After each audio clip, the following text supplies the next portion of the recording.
Assalamualaikum warahmatullahi wabarakatuh. Kembali lagi dengan saya Fatma Salma Aulia dari Fakultas Sains dan Teknologi Prodi Pendidikan Matematika UIN Wali Songo, Semarang.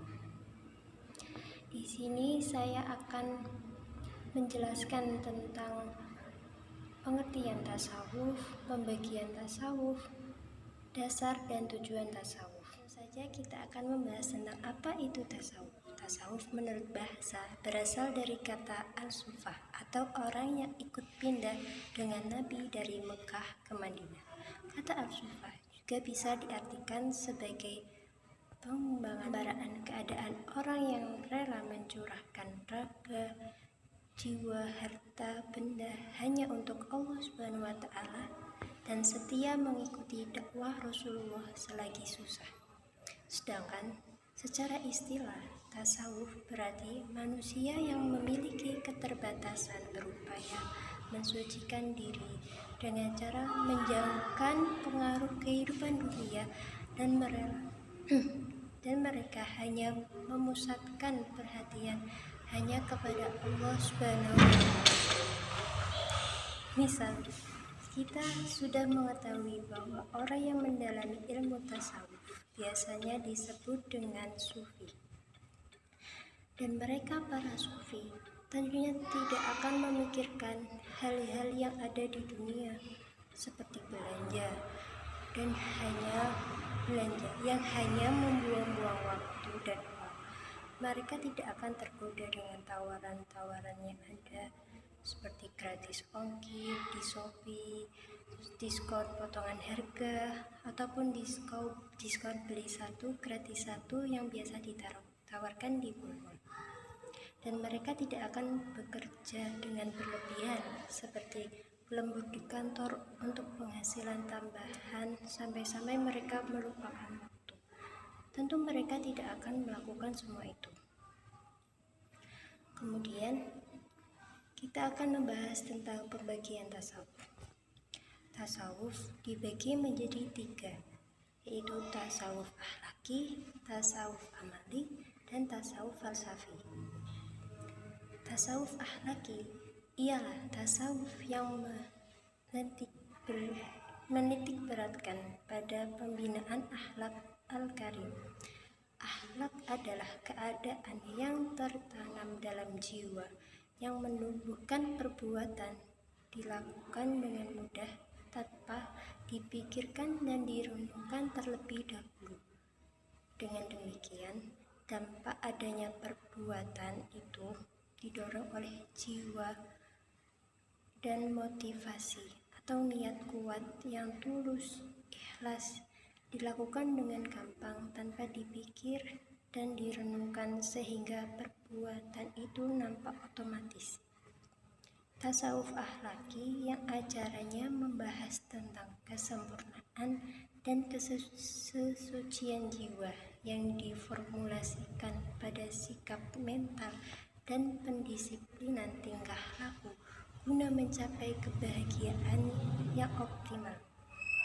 Manusia harus lebih dulu mengidentifikasikan dirinya yang di dalam ilmu tasawuf dikenal dengan tahallil atau pengosongan diri dari sifat tercela. Tahallil atau menghiasi diri dengan sifat terpuji, dan tajalli atau terungkapnya nur gaib bagi hati yang bersih sehingga mampu menangkap cahaya ketuhanan.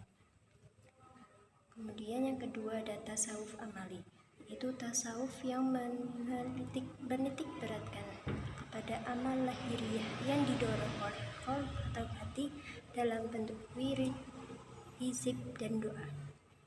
Selanjutnya, tasawuf ini biasanya terkenal dengan sebutan tariqat atau jalan menuju Allah, yang selanjutnya menjelma menjadi organisasi ketasawufan yang diikat dalam sebuah organisasi dan dilengkapi aturan-aturan yang ketat dengan mengkaitkan diri kepada seorang guru atau mursyid. Kemudian Yang ketiga ada tasawuf falsafi, yakni tasawuf yang dipadukan dengan filsafat dari cara memperoleh ilmu dengan menggunakan rasa, sedangkan menguraikannya dengan menggunakan rasio. Ia tidak bisa dikatakan tasawuf secara total dan tidak bisa pula disebut filsafat. Tetapi perpaduan antara keduanya yang selanjutnya disebut tasawuf falsafi. Kemudian kita akan membahas tentang dasar tasawuf. Di dalam Al-Quran, Allah telah menjelaskan tentang kemungkinan manusia untuk saling mencintai atau mahabbah dengan Tuhan. Ini telah dijelaskan dalam surah Al-Maidah ayat 54, yang artinya, wahai orang-orang yang beriman, barang siapa yang di antara kamu yang murtad atau keluar dari agamanya, maka kelak Allah akan mendatangkan suatu kaum.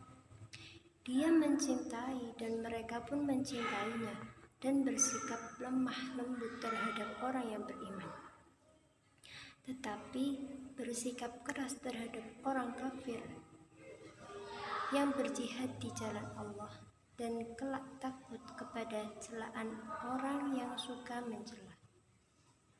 Itulah karunia Allah yang diberikannya kepada siapa yang Dia kehendaki, dan Allah Maha Luas dan Maha Mengetahui. Quran Surah Al-Maidah ayat 54. Dalam firman Allah dalam surat lain di Al-Quran, Allah pun sudah memerintahkan manusia agar senantiasa bertaubat dan membersihkan diri dan memohon ampunan kepadanya, sehingga memperoleh cahaya darinya. Kemudian yang terakhir, ada tujuan tasawuf.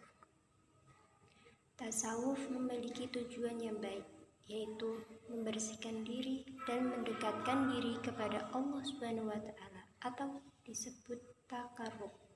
Namun, tasawuf tidak boleh melanggar apa saja yang telah dijelaskan atau diatur dalam Al-Quran dan As-Sunnah, baik di dalam akidah, pembahasan, ataupun tata cara yang dilakukan.